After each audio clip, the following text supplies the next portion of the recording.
I want to thank you for being here this morning for the spiritual principles of wealth. Someone emailed me, can't remember the name of the person, to consider this topic. It is the name of a book I wrote, actually, and if anybody at the end of this would like to have the whole book, like for $10, you can e-transfer me $10 with your email. I can send you a PDF copy. It's not a huge, big book, but it's got lots of information and lots of little exercises, some which I am planning on doing today.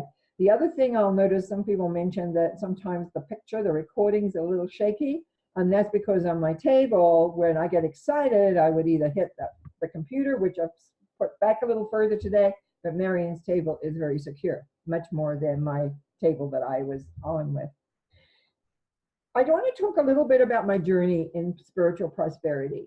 It was something that I grew up with, wanting to know about, because I come from New Zealand, and at the time I was raised, everybody basically made the same salary, and I grew up with a father through the Depression, and so I was raised with certain belief systems about money, and it wasn't really something that people went after.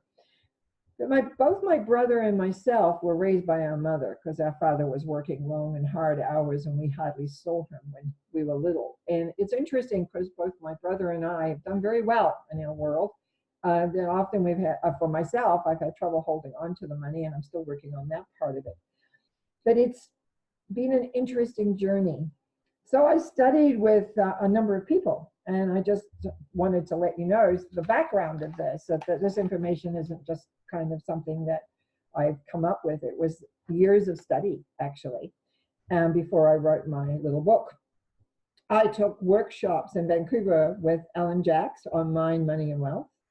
My biggest one I did was with Reverend Edwene Gaines. And in fact, I went down to Alabama and took her Master's Prosperity Teachers Program, and or her training, I should say. It was a total training, and I actually did a lot of workshops based on her things. And then I really got more involved in Robert Kiyosaki's cash flow, and I took the cash flow facilitator training with Laurel Lanemeyer, and I traveled quite a while working with the cash flow game and teaching people a little bit more about the strategies of money.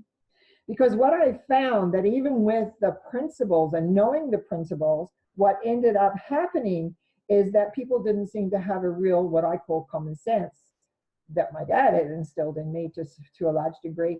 Didn't have a common sense about how to handle money or deal with money or understand money. So I really did that as well. I also read a lot of books, and some of the books I just want to let you know some of the books, because you might be interested in some of these, and plus listen to tape series. A lot of spiritual books like Charles Fillmore, Prosperity, which is a unity book, Napoleon Hill. I really found Napoleon Hill was, I found a lot of other interesting information when I just reread that not too long ago. The Power of Your Subconscious Mind with Dr. Joseph Murphy. Catherine Ponder books, 3 in particular were important to me. Another book that was incredibly significant in my own personal prosperity journey was with John Randolph Price, a little green book called Abundance. I think about a year ago, I actually ran a course through our Metaphysical Center here for people, and we had about 20 sign up for it. He has a 40-day program in that book, highly recommended. And then, of course, when I found and discovered Robert Kiyosaki's Rich Dad series, Rich Dad, Poor Dad series, I should say, I also looked at that. So there was a accumulation of a lot of different things. So when we talk about the 4 basic principles, and this work came from Reverend Edwene Gaines, 4 principles. The first one is forgiveness. The second one is goal setting. The third one, we were taught it as tithing, but you can also think of it as giving. And the 4th one is divine purpose. So I'm going to go through these bit by bit. We're going to do a little bit of exercise. And plus, I should add, what came out of this was also an exercise given to me one day that I call the abundant creation triangle. And I use it for many things. It's a little triangle exercise that people can see and figure out where they're lacking, what they need to create and what they need to do. And that has been, for me, often helpful when I'm kind of stuck on something and I wasn't sure. Now, let's talk about forgiveness. I actually just went into the book before and I've got this highlighted. The unforgiven, resentments, guilt, and unreleased emotions create far more restriction in your life than you are aware. These blocks will be stopping your natural flow of wealth. Now, we talked about guilt last week, and I found, as I've been sort of in this learning curve, touched on the topic of that, but it's guilt and resentments, whether they're in this life or next life, because next week I'm going to talk about past lives a bit. What we find is that they have a long-ranging effect. Those blocks that we create in our world, which have actually led me to do my energy transformation work, but they have the effect that they have as it moves out and goes over the world a great deal. It is hard to explain to people unless you begin to see the different aspects of how much this actually is, how much this really takes up and works with, and in the sense of who and what and where we are. So what do we do about forgiveness? How do we stop this? And how do we go through the different direction? I have found, contrary to a lot of books I read about it, was the first thing you need to do is forgive yourself. You need to forgive who you are. You need to forgive what you've done. In fact, often I'll go through a period of time where every day I look for forgiveness. And I learned this from Edwene Gaines. I remember years ago her saying, you really need to forgive ourselves every day. And I honestly thought she was crazy at the time, because I had just gone through a phenomenal experience of spiritual connection, knowing that I was totally forgiven. You know, unfortunately, a lot of our religious elements talk about how bad we are and how we need to appease. But when you actually touch into the universal love energy, you know that you're absolutely forgiven. And it's only yourself that blocks that beautiful energy coming into you. And so I had just experienced this. I had felt the wonder of it. So then I hear, well, you need to forgive yourself every day. I was thinking, well, this is a little bit over the top, you know? I don't really see that. But then I began to realize I had some resentments that would come up. I would often beat myself up mentally. I would maybe not feeling very good about something. So I began to get in the habit of every day just touching into the love source and forgiving myself for whatever came up that I had done during that day. And at that point, life was going really, really, really good. But one thing I found also, that you can forget to do that. You can forget, just keep on doing the actual forgiveness stuff. But there is and I just found it so important that I actually went in, when I began to work with the Akashic Records and things, I began to also see how I needed to forgive myself for old time. But that's another story and another day that we'll deal with that. I wanted to lead you through a little exercise. It's what I call the forgiveness river. Now, some people say, oh, I don't visualize, but everybody has an imagination. So everybody can actually remember and create within their imagination. So don't say to me, oh, I can't visualize. I just want you to imagine. That's all it is. It's imagining. So we're going to start like this. If you take a deep breath and close your eyes, I want you to imagine a river. Notice how it looks. Is this river smooth and straight? Is it quiet and deep? Does it have a waterfall? Just in your imagination, note all the details. And then I want you to look down into your river. And as you look down into your river, I want you just to imagine how many rocks that you have in this river. Is there a lot of rocks? Is there a few rocks? Is there one big rock? Or is there no rocks? These rocks depict the people, the situations you need to forgive. What you can do then is you pick one rock and you ask that rock what it represents. You listen carefully to the answer. By slowly going through your rocks, you can find out what it is that you need to forgive, what they represent, what they need to understand. And then you can bring the love force in, you can do your forgiveness work, but also, and put a but there deliberately, you need to remember your part of it first. It's not all about forgiving them all out there. It's about forgiving you for holding on, or forgiving you so that you can then forgive whoever or the situation or whatever. Sometimes it takes time, but I have found that visualization of the rocks in the river has helped many people, including myself.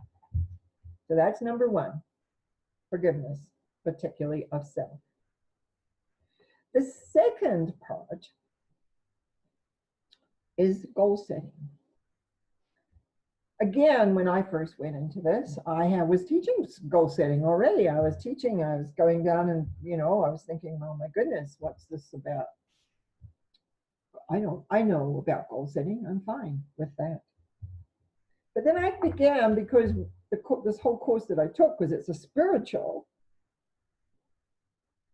and the spiritual principles of wealth, was it had a spiritual line to it, a spiritual awareness to it. And so I came to realize that what goal setting was doing. Now, I'm going to use the word God here. You can use whatever word. It's just an energy.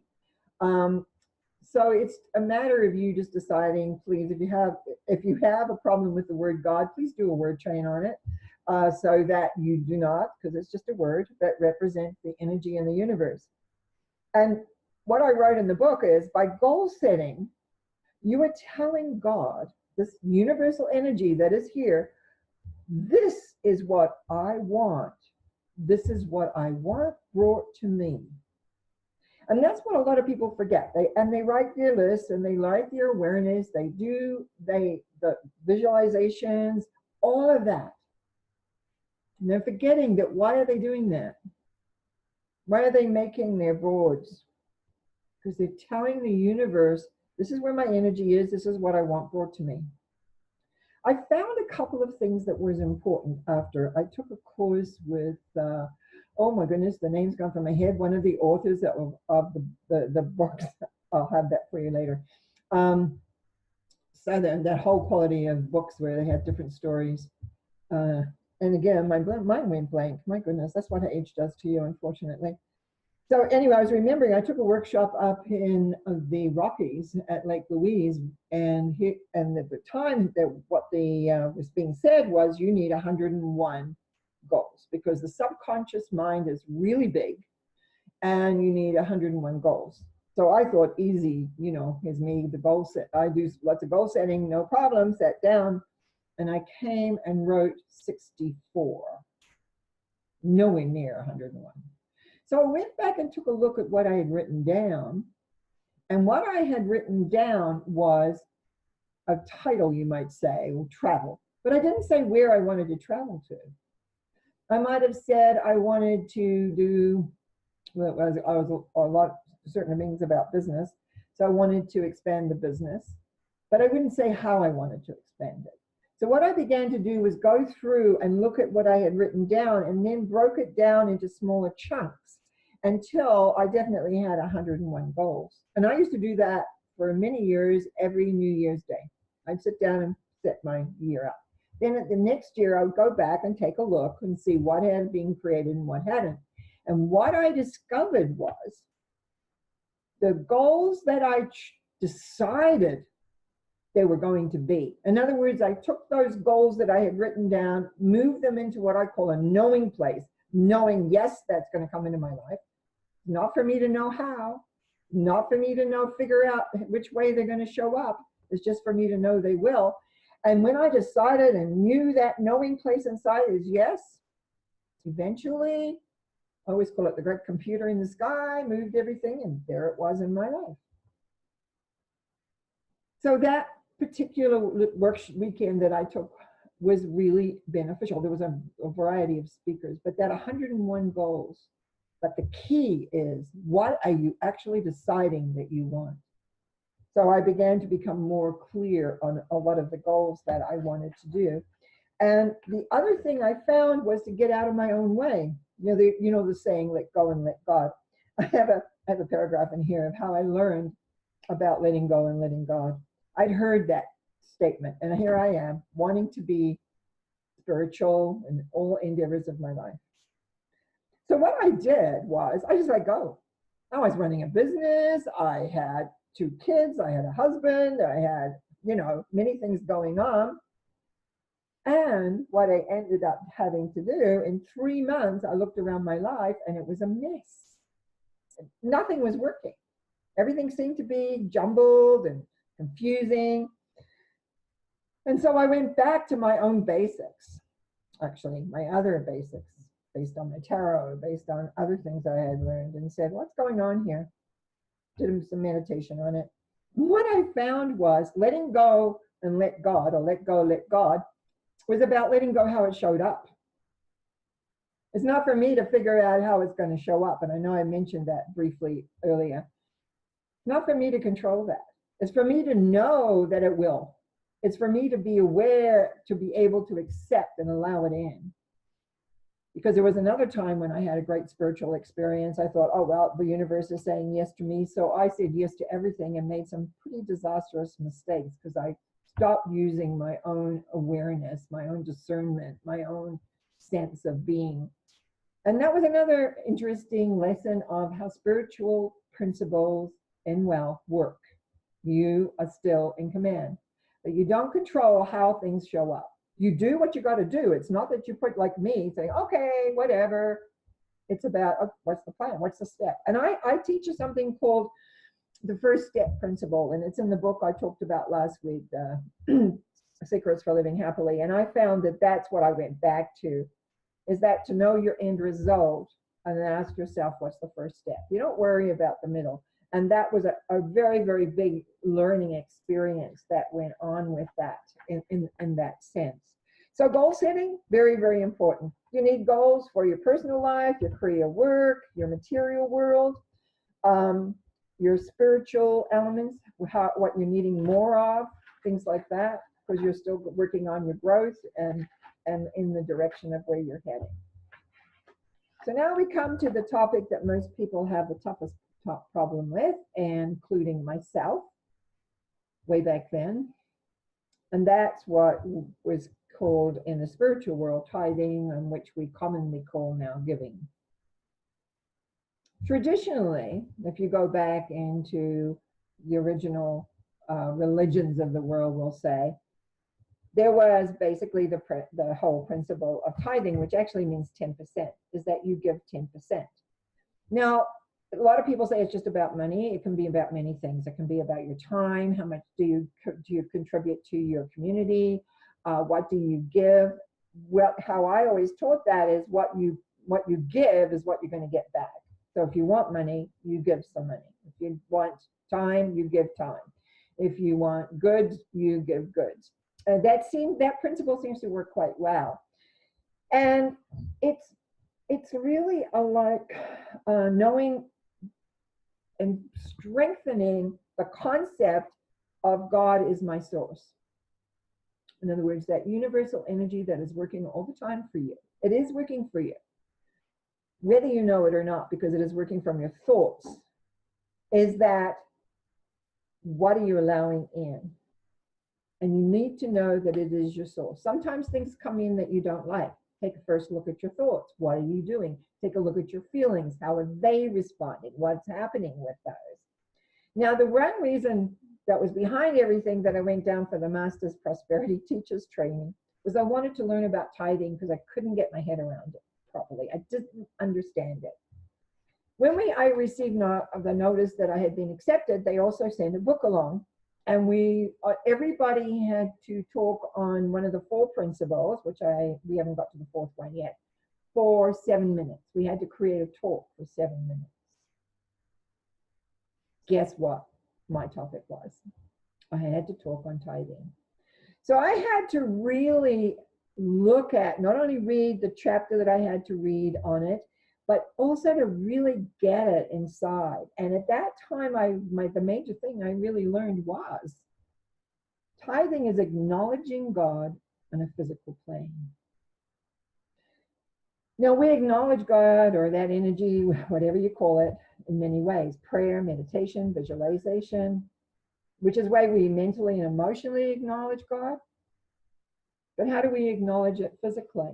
And that is by using a physical plane. When you tithe to your spiritual source, that's what the key here is, to a spiritual, something that has inspired you, something that has brought you more joy or more awareness or more whatever. When that happens, it's like when you're tithing to that, you see, it's like, I see you, God. I acknowledge you are present. I actually write about how I saw a tree one day as I was driving by, and that tree was just absolutely radiating. It was all by itself in kind of an industrial area, and it was radiating light. And as I crossed my mind, well, how do you tithe to the tree? And then I realized that spiritual things, there are many people who look after trees. There's other things about trees. So there's often you can find, even though you're getting the spiritual experience from somewhere that's not maybe somewhere you can just say, here, I'm acknowledging you, is that you also can talk to different groups. There is a bit of controversy about that, but that's what I believe in the sense. And secondly, with tithing and giving, what I found came the whole attitude of gratitude. I became grateful for what I was experiencing, because in order to tithe, I had to look. I had to look to see where I was being fed by the world. I had to look to see how everything comes together and how it's being. And you know, a lot of it, they say tithing is 10%, and a lot of us often don't have 10%. I know that. I know a lot of people don't. Then you start where you can. Tithe 2% of what you've got, or 1%.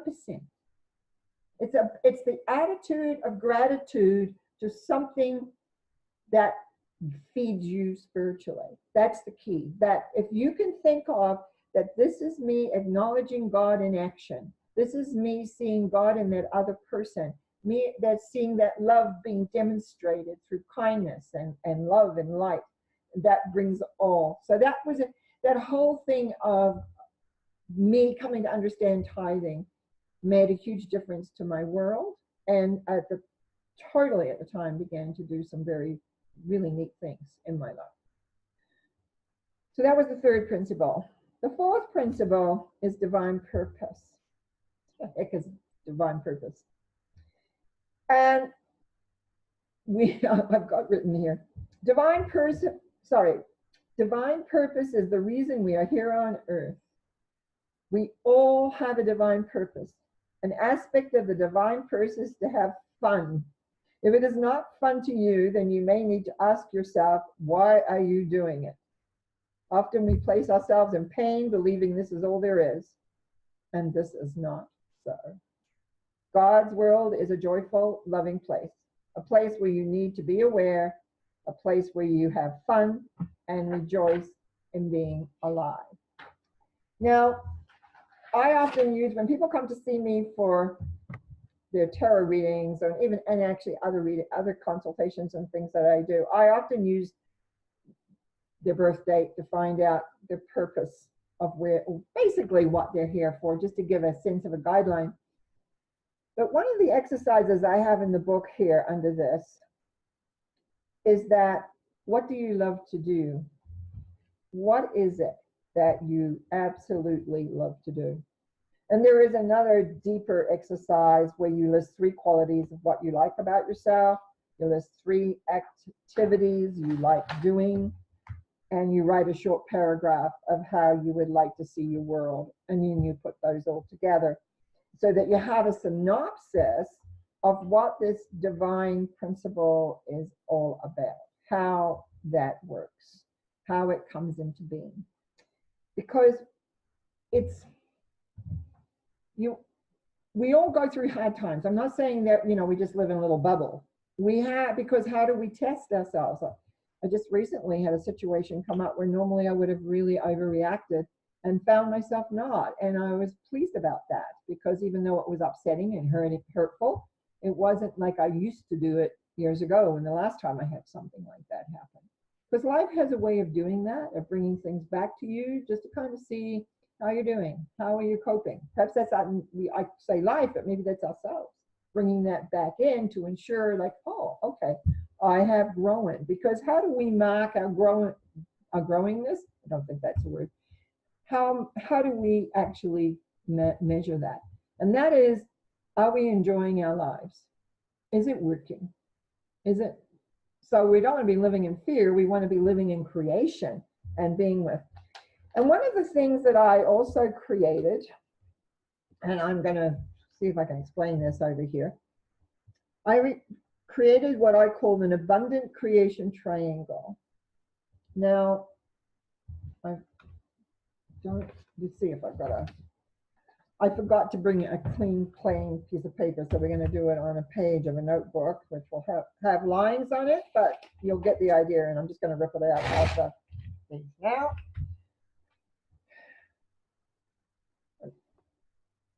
There are 3 aspects to this, I found. Now, one of the things I wanted to share with you is that anytime we want something to create, we need 3 aspects to it. When you were created, there was a sperm and an egg and your soul. Otherwise, the sperm and the egg can create a body, but it's not alive. The soul is what gives it life. It's that 3rd component. So very often when I've been working on models over the year to explain something or to look at something, I'll get 2 pieces, and then so I start looking, and so we have balance. I'm going to put my hands up here. So we're balancing like this, but we're not creating, which is the movement forward. So what I always do is look for the 3. And so when I was working on this, when I was being given this information on the abundant creation triangle, which came over a little bit of time, it was basically, you need to know you deserve it, you need to allow it, and you need to receive it joyously. What I found is not everybody receives what comes into their lives joyously. They don't see the benefit or the ease of it. So it's very important for you to know that, yes, to allow it in. So and I haven't even got my dark pen, but I'm going to make a line, and here I'm drawing a line. So I want you, when you can do this at home, you can see there's one line coming down, right? So you just take a piece of paper and you make a line. And then at the bottom, across the bottom, wait, you're going to make another line. So you've got like this line is in the middle of the bottom one, all right? So then on your left-hand side of the bottom, you're going to write the word deserving right there. On the other side, you're going to put receiving, and because I am wanting it to be received joyously, we'll put receiving joyously. So that goes down on the other side.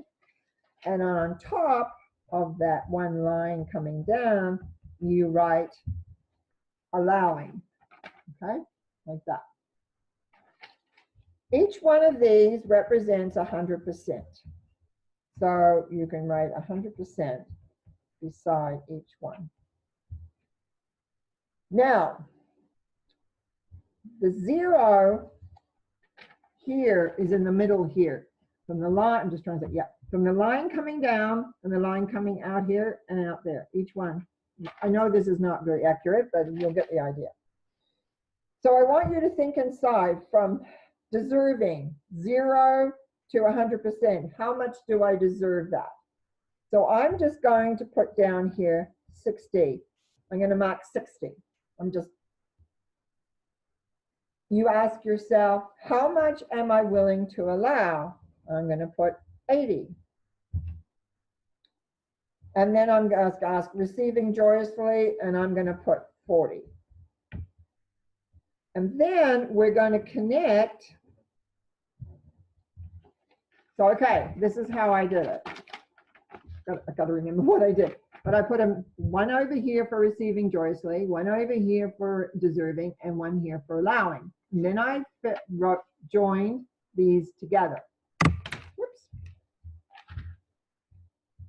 Now what I want you to do is to write the outside so that the triangle that you made here is inside the 100% triangle. Okay. Take your pen and write and make a squiggle lines like that between the inner triangle and the outer triangle. All the markings that I have made here is what you're not getting in your life. I talked about being allowing, letting go and letting God. That's the allowing part. If you have a small allowing, you need to let go. You need to let go of the control. You need to begin to trust the universe more to bring it in. If you have a low deserving, there is a need then for you to allow to work on yourself, to know that you deserve to have. You are loved 100%, and you're not allowing that. You're not allowing that deserving. You're running self-criticism somewhere there. If you're not receiving joyously 100%, then what's happening is that, again, it's sometimes just pure habit. You're not into gratitude at all. You're not saying thank you. I had to up my thank yous probably 75% when I started working with this. I wasn't saying thank you. I was taking things for granted, and people would do things for me. They would give me things, and I was saying, I kind of was saying thank you perhaps, but not feeling it. And then slowly began to get into the receiving joyously. And then you move into happiness more, and then your happiness quotient grows, and everything begins to grow in so many different ways. Now I have one, so that's something you can work with, and if you, as I said, if you want to get a copy of the book, you can let me know. So, but there's one more exercise I want you to do, and that is another visualization called the Wealth Receiving River. I want you to imagine a river, not the forgiveness river. This is another one. So close your eyes for a minute. Just imagine a river. And as you imagine this river, I want you to imagine you are a rock in the river. So you're a part of the river. You're a rock in the river. Notice how big you are. Notice what you're allowing the river to bring to you. Notice how it feels to be there in the river. Is it comfortable or not comfortable? Is it too much? Is the river going too fast? Is the river going too slow? Notice all those things. Notice how the river brings things to you, what you want, and really notice how that feels. Because this will tell you too also what you're needing to adjust. I've had some people have their big, huge rocks and they're filling up the river. In other words, they're not allowing easily to come to you because the water's getting all squunched up and it's too much. Other times they're too small and the water runs over them. But one of the greatest examples, and this was not that many years ago, a friend of mine came to me and said, we ran this exercise again one day, just to bring us up to date a little bit as to where we were. She said, you know, I was just a big porous rock and the water ran all through me, and it was just heavenly. It was refreshing. It was wonderful. And I actually had a ha-ha moment because I'd never thought of being a porous rock and allowing all that life's goodness to come into where it was. I had never, ever imagined that. And so I was feeling really grateful that that information came, because that particular friend of mine She has done incredibly well and has done so many, many different things, which I've been really, really pleased on. So that was where I wanted to share with you today. As I said, from my book, most of that's from my book and a few other little examples that have come on there about the spiritual principles of wealth. And that I can send you a PDF copy of that for you to print off if you choose to. Will cost $10. So I also want to say, just to change the subject here, as I have a sip of water. Cheers. I've had a few questions come in based on what we've done previously. And I thought this was a really good idea because I just sit here and talk and it's not always as easy to get the questions. But anyway, one of the questions came in from the very first one of these we did about the auras. Does everyone and everything have an aura? And the answer to that is just a straight yes. And as I talked about that day, that some people have auras that are way too big and some auras are too tight. And so there's not too much exchange. But even if you want to look at plants, you can see plants very often have beautiful, beautiful auras around them. And some of them are not are sad. And a lot of people do that instinctually, not realizing that they're looking, which leads us to the second question here. Are there any exercises we can do to help us see auras? Now, I didn't go into seeing auras at all during that particular one because seeing auras is part of your clairvoyance. And to me, there's a whole program, a whole course that I teach around opening up your psychic abilities. So there's a lot written about different exercises, and unfortunately I keep getting people say, oh, I've been online and I've tried this and tried that and I can't see. And that is because the clairvoyant system is quite a little bit complicated compared to the others, like we have eyes, ears, nose, and mouth.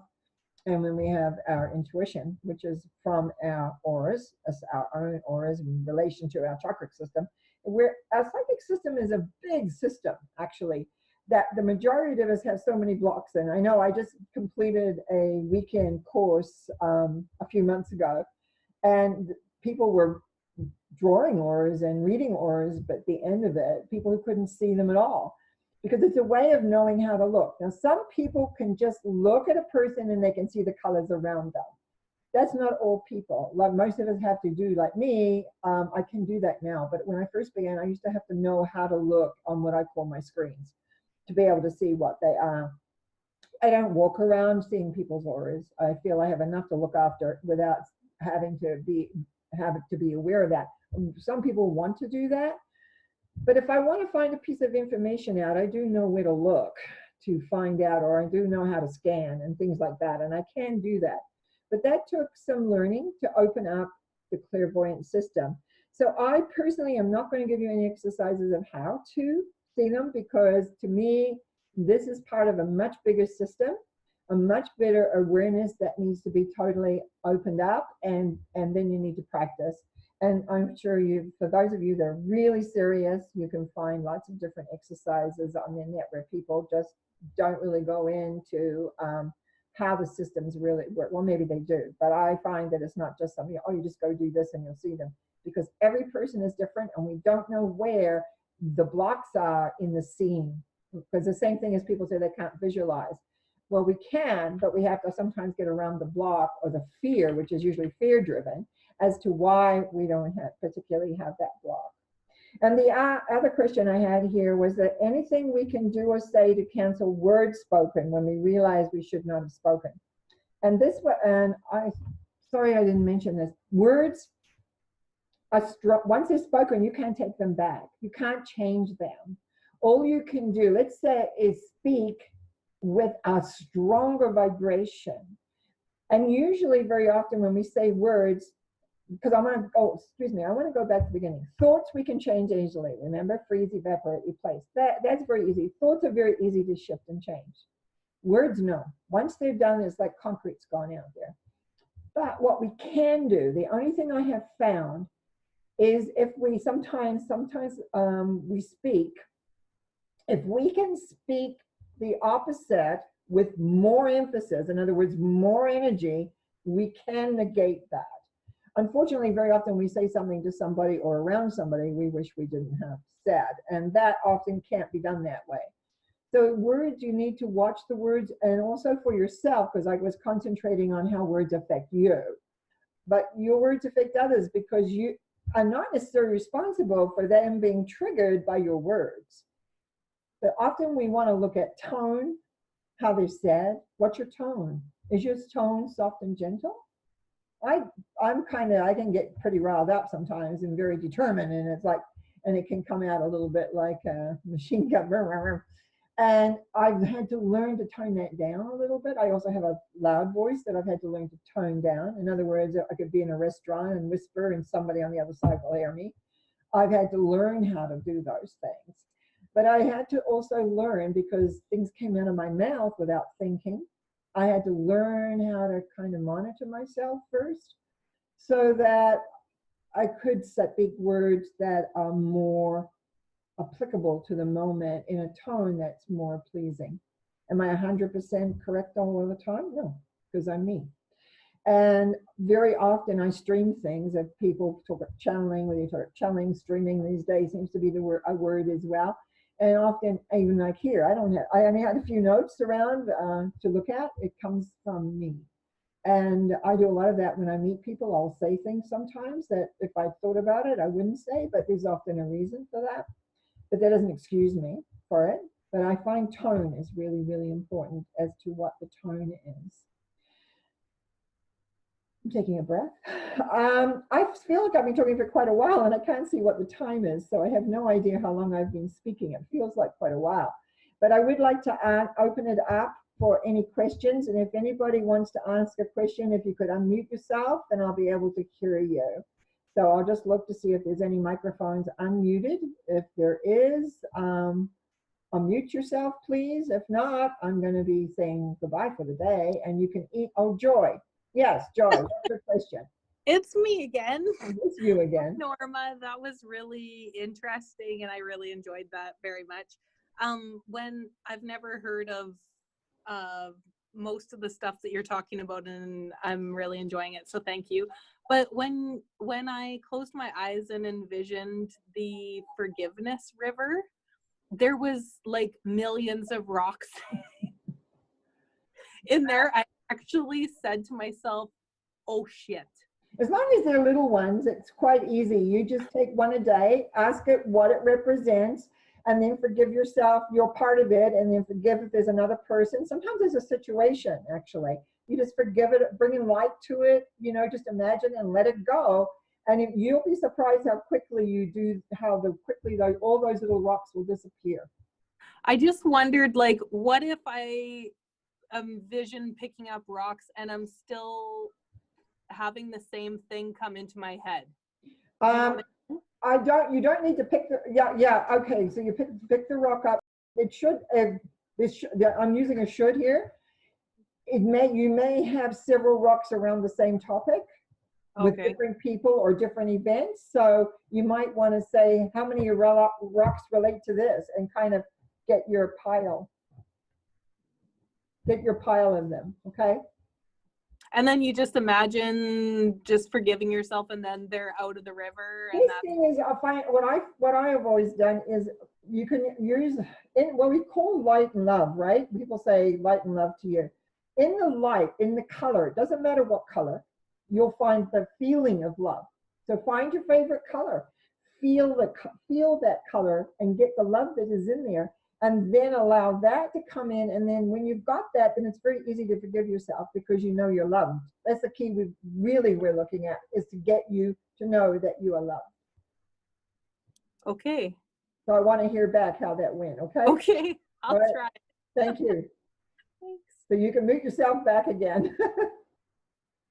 Anybody else? Otherwise, I realize Marion has just brought out her watch. It's 10 to 12. I went quite a long time. So I want to thank you. And again, any emails are always welcome. Letting me know your questions from previous weeks, or if you need whatever. I appreciate it. So thank you. Have a good day. Blessings to each and every one of you. Bye for now.